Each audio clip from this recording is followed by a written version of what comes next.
성탄절입니다. 우리들은요, 몇 번째 성탄절인지는 정확하게 몰라요. 그러나 적어도 중요한 것은 올해 성탄절이 2114번째 성탄절인지 2118번째 성탄절인지 우리들은 정확하게 알지는 못합니다. 그렇지만 중요한 것은 무엇이냐 하면 이 땅에 하나님이신 예수님께서 성자 예수님께서 사람의 몸을 이 땅에 입고서 이 땅에 오셨다고 하는 사실. 이거 하나가 가장 중요한 것이죠. 그것은 왜 그렇습니까? 그만큼 하나님께서 이 땅을 향한 깊은 사랑의 마음을 가지고 있기 때문이다 라고 하는 것입니다.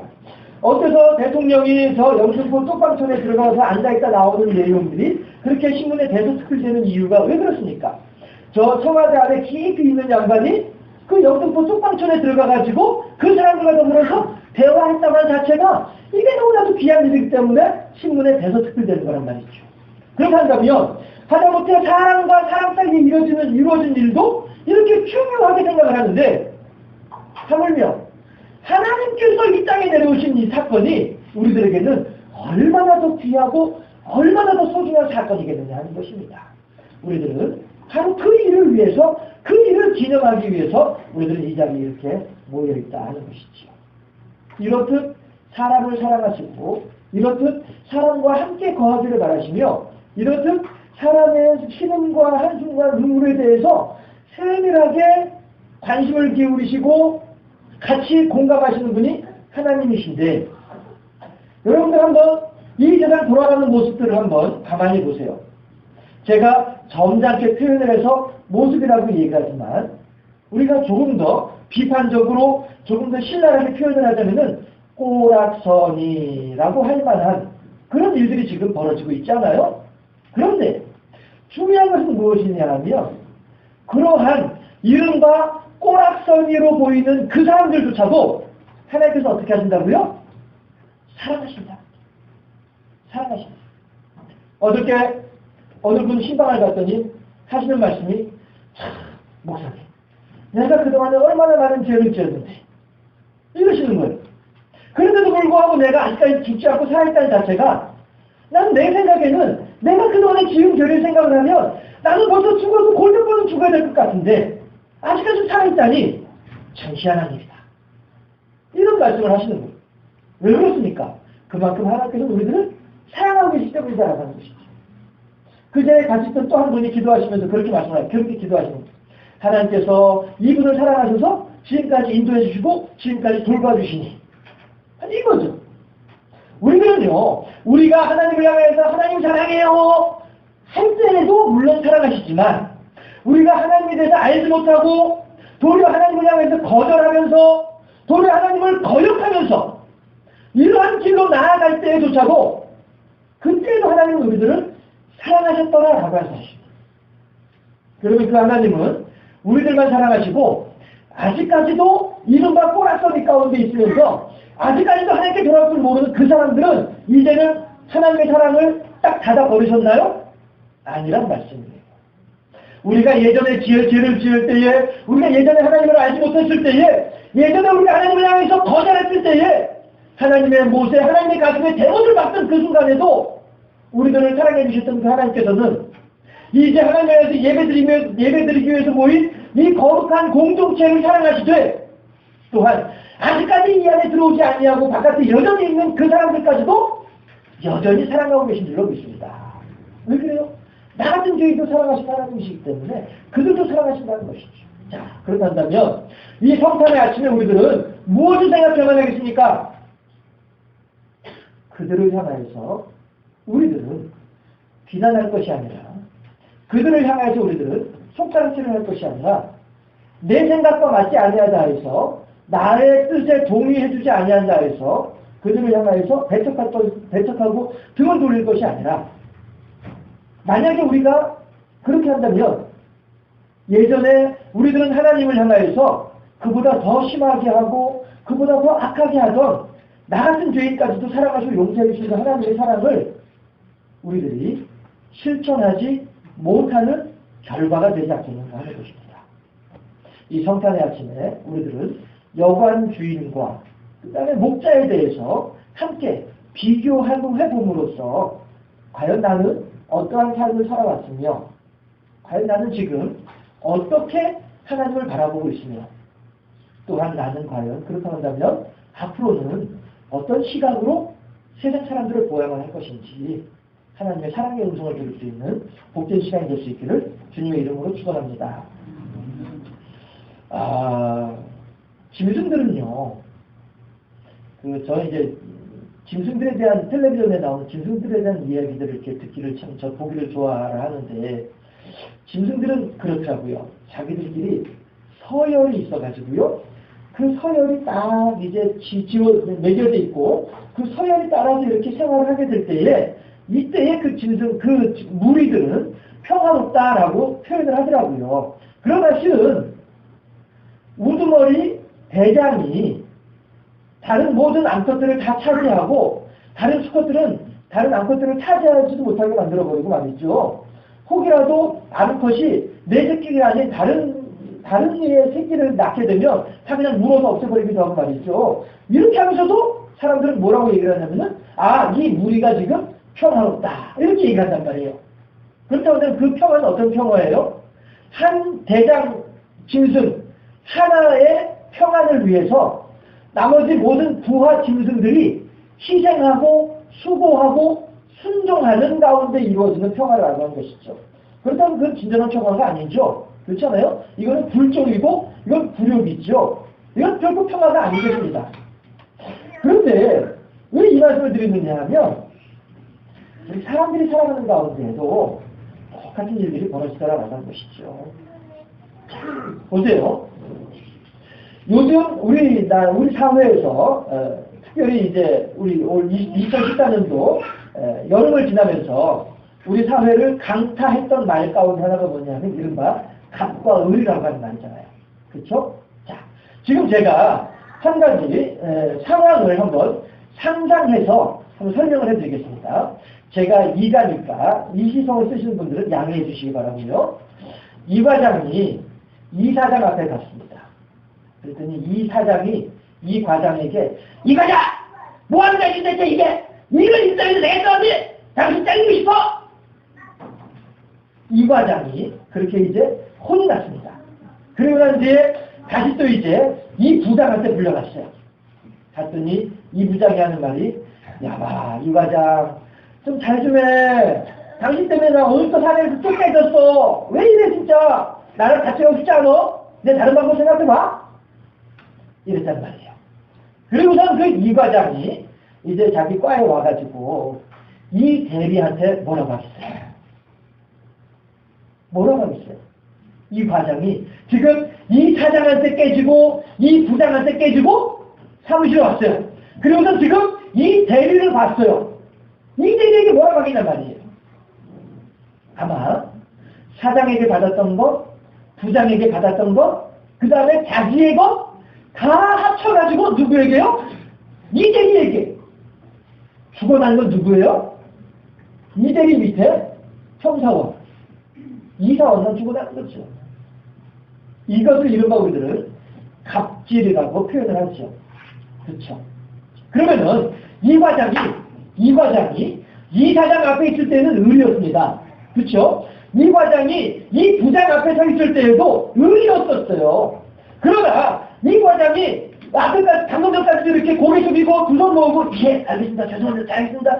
예 용서해 주시고 이랬던 사람이 과에 와가지고 이 대리 앞에서 어떻게 하겠단 말이에요. 아니 이 대리 앞에서도 이 대리님 제발 좀 부탁이니까 이렇게 하겠단 말이에요. 들판에 앉아가지고 이리 와. 이 대리 이리 와봐. 어디 그러지 않겠어? 제가 너무 리얼한가요? 제 경험담인 것 같아서. 이 세상은 이렇듯 항상 갑과 을의 관계 속에서 같이 맞물려 있다는 것이죠. 근데 저 자신이 조심스러운 마음을 들 때가 있는데 어느 때냐 하면 식당에 가 있을 때, 식당에 앉아 있을 때에 이때에 과연 저 양반한테 지금 내가 어떻게 행동을 해야 되지? 이러고 조심스럽게 있더라고요. 왜 그렇습니까? 식당에 있는 그 양반들은 우선 당장 내가 지불해야 될 식대 그것 때문에 내게 웃음을 주고 그것 때문에 내게 노동력을 제공하고 그것 때문에 내가 부를 때 얘하고 얼른 달려와주는 사람이 그 사람이란 말이죠. 적어도 그 순간에 있어서 말씀은 저하고 그 사람하고는 제가 가지고 그 사람이 의리기 때문에 저 자신이 이른바 갑질을 하게 되지 않을까. 이게 조심스러운 거예요. 왜요? 잠시 있으면 이제 고개 숙이면서 기도해야 될 터인데. 그런데 그 앞에 대고서 이른바 갑질을 하면은 과연 의리된 그 사람이 저를 바라보며 기도하는 저를 바라보면서 뭐라고 얘기를 할 것인가? 뭐라고 생각을 할 것인가? 이런 걸 생각을 할 때 조심스럽다는 말씀이죠. 어쨌든 우리들은 이렇게 늘 갑과 을의 상호관계 속에서 거하는 사람들이 우리들이더라 하는 것입니다. 자, 이것을 전제해가지고 한번 여관 주인에 대해서 생각을 해볼까요? 우리가 얼른 생각을 해볼 때 제가 이제 방금 이제 식당 주인에 대해서도 이제 언급을 했습니다만은 여관 주인은 그렇다고 하자면 위로 몇 명을 갑으로 섬기고 있으며 밑으로 몇 명을 을로 거느리고 있을까 하는 것이죠. 적어도 여관 주인은요, 적어도 요셉과 마리아 부부 앞에서는 갑질을 하고 있습니다. 그쵸? 맞습니다.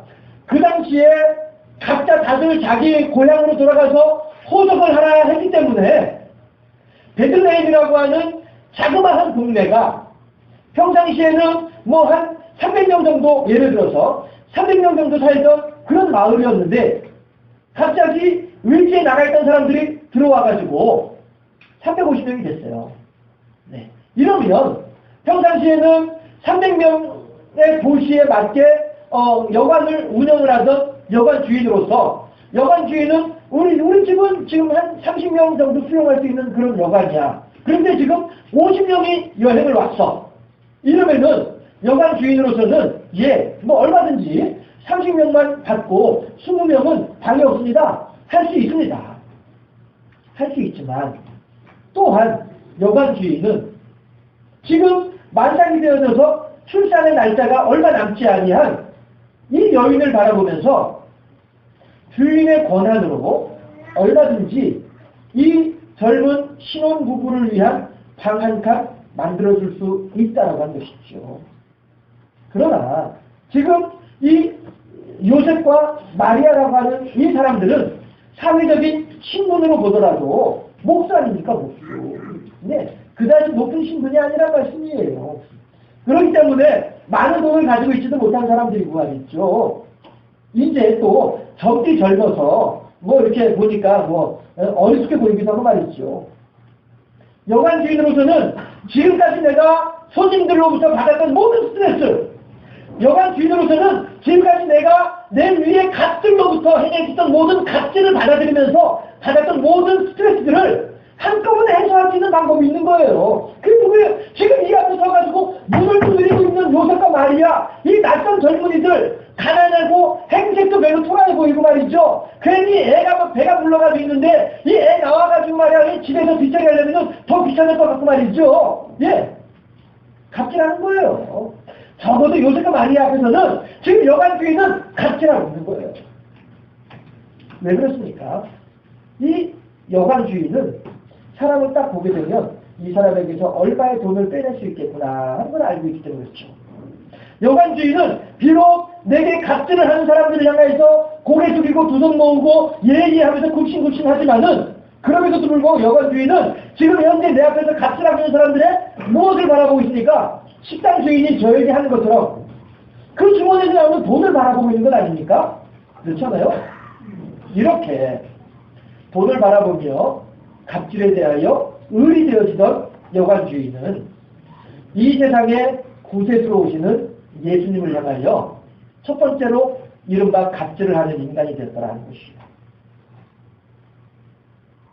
결국 자기 욕심을 따라 살다가 어쩌면 이 세상에 어느 누구보다도, 물론 요셉과 마리아 빼고요, 이 세상에 어느 누구보다도 가장 먼저 메시아를 알아갈 수 있는 너무나도 귀하고 복된 기회를 한순간에 몇 푼의 동전 때문에 놓쳐버리고 말고 성경에서는 이제 천하에 쓸모없는 인간으로 지금 그렇게 그려지고 있다는 것이에요.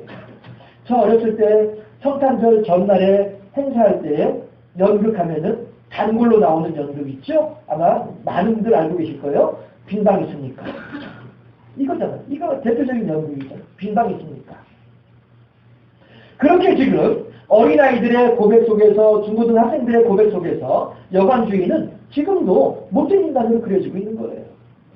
한순간에 자그마한 돈에 대한 욕심 때문에. 자, 여러분, 저는 오늘 여관주의인과 목자를 비교하면서 나를 돌아봅시다 라고 말씀을 드렸습니다. 자, 이번에는 그러면은 목자를 한번 살펴보도록 할까요? 목자가 지금 성경에서 나타나는 목자가 있는 장소가 어디입니까? 들판에 있습니다. 한밤중에 들판에서 노숙을 하고 있어요. 자, 그러면 한밤중에 들판에서 노숙을 한다고 하는 말의 의미가 무엇인지를 제가 한번 여러분들에게 설명을 해드리겠습니다. 이스라엘이라는 나라는요, 예전에, 요즘에는 이제 사러 갔다가 사다가 이제 내게도 되고 말이죠. 예, 요즘엔 그렇습니다만은, 그 당시에는 그만큼 환경이 좋지가 못했죠. 하기 때문에, 종들이 양을 기르기 위해서, 양을 돌보기 위해서 종들이 두 패로 나뉘어집니다. 해서, 한 패는 집 근처에 있는 풀들을 무조건 뜯어다가 집에다가 비축해 두어요. 예, 이 일을 하는 사람들이 한 무리의 종들이에요.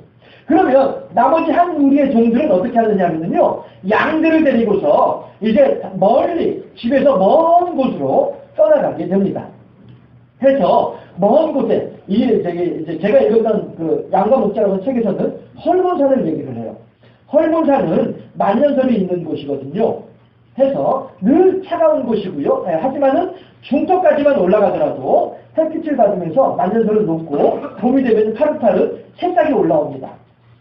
그러면 목자들은 양들을 데리고서 그 헐몬산 중턱에까지 올라가는 거예요. 내가 사망의 음침한 골짜기를 지날지라도 사망의 음침한 골짜기가 바로 그 헐몬산 중턱까지 올라가는 그 험난한 길이란 말이에요. 그 길을 올라가는 거예요.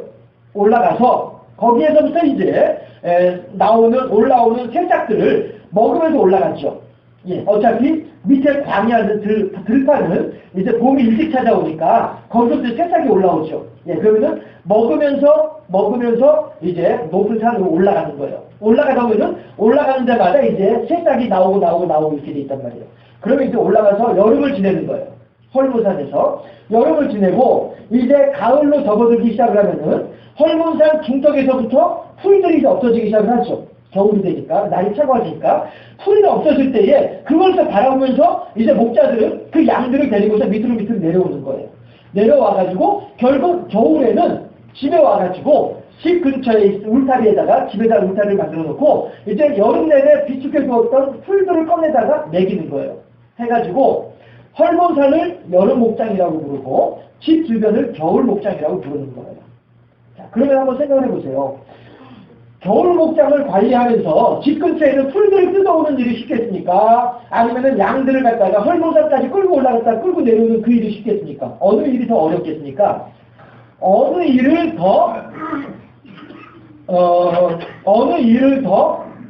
약한 사람이 하겠느냐 하는 거예요. 힘이 없는 사람, 권세 가진 사람들은 겨울 목장을 관리하면서 집 근처에서 편안하게 생활을 할 것이고, 권세가 없고 빽이 없고 뇌물 쓸 돈이 없고 힘이 없는 사람들은 그래서 주인이 시키면 시킨 대로 할 수밖에 없는 그런 연약한 사람들은 이 양들을 데리고서 여름 목장으로 올라갈 거다라고 하는 것이죠. 이렇게 빈들에서 양들을 돌보는 일은 천하의 최하층 및 의리 하는 일이 여름 목장에서 양을 돌보는 일이었었어요.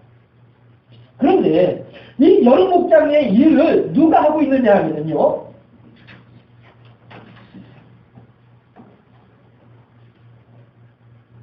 예, 여름 목장 일을 누가 하고 있느냐 하면은 다윗이 하고 있습니다. 사무엘이 하나님의 명을 받아서 다윗의 집에 가서 이새의 집에 가가지고 내가 선택하는 그 사람에게 기름을 부어서 왕을 삼으라. 사무엘이 예, 알겠습니다 하고서 이제 왔어요. 와가지고 이새에게 이새야 너만 알고 있어라. 지금 사울 임금이 알면 큰일 나니까 너만 알고 있어라. 하나님께서 너의 아들들 가운데서 하나를 택해서 사울의 뒤를 이을 왕을 섬기겠다고 하신다. 그러니까 네 아들들 다 데리고 와보라. 이랬단 말이에요. 그랬더니 이새가 깜짝 놀랐죠. 가문의 영광이니까. 그래서 조심스럽죠. 사울 임금에게 그러다면은 자기는 역적 모이고 그냥 댕강 목이 날아가니까. 얼른 조심조심 아들들을 불러 모았어요. 불러 모으다 보니까 아들들을 불러 모으는 일이 쉽지가 않단 말이에요. 왜? 소문나지 않게 조심해서 불러내야 되니까. 그래서 불러왔는데 아들들이 7명밖에 안 왔어요. 본래 8명 있었잖아요. 사울이 이제 첫 번째 아들 트 보니까 어이구야 장자예요. 맏아들이에요. 하나님 맏아들인데 아니다. 둘째 아들 보니까 키가 크고 잘생겼어요. 하나님 잘생겼는데요? 아니다. 셋째 아들 보니까 싸움을 잘생겼어요. 하나님 셋째 아들 싸움 아니다. 7명 아들을 다 봤는데 아무도 성령이 감동되는 데가 없어요. 사무엘이 이새에게 물어보죠. 혹시 아들이 또 있느냐? 이새가 하는 말이 있기는 있는데요. 그 아들은 지금 여름 목장에 가 있나이다. 빈들에 나가 있나이다. 이게 뭐예요? 하찮게 여기는 아들이에요. 종들이나 보내는 여름 목장에다가 지금 다윗을 보내고 있는 거예요. 이새가. 좀 얘기가 길어집니다만은, 예. 저는 그렇게 생각을 해요. 아무리 성경을 읽으면서 이렇게 돌아보아도 아마도 다윗이 우리들 흔히 하는 말로 이른바 애미 잡아먹은 자식이 다윗이 아닐까 싶어요. 그러니까 다윗의 어머니가 다윗을 낳다가 산통을 견디지 못하고 죽지 않았을까 생각을 해요. 그러지 않고서는 이 다윗의 집안의 이 역기능적인 상황을 설명을 할 수가 없는 거예요. 막내 아들이 그 가장 귀여운 막내 아들임에도 불구하고 이 막내 아들을 여름 목장으로 올려보내버리고 만다는 거. 그리고서 이제 사무엘이 아들들을 데리고 오더라라고 하는데도 불구하고 다윗은 데리고 오지 않고 연락조차도 하지 않고 말이죠. 이렇게 다윗을 홀대하는 이새를 보면 야, 참 그렇구나 싶어요.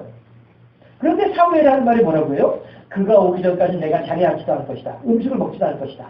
너 반드시 데리고 오더라. 너는 비록 소홀히 여기고 너는 비록 별거 아니라고 얘기를 하는지 모르지만 주의 성령께서는 지금 그를 기다리고 있다. 이것이죠.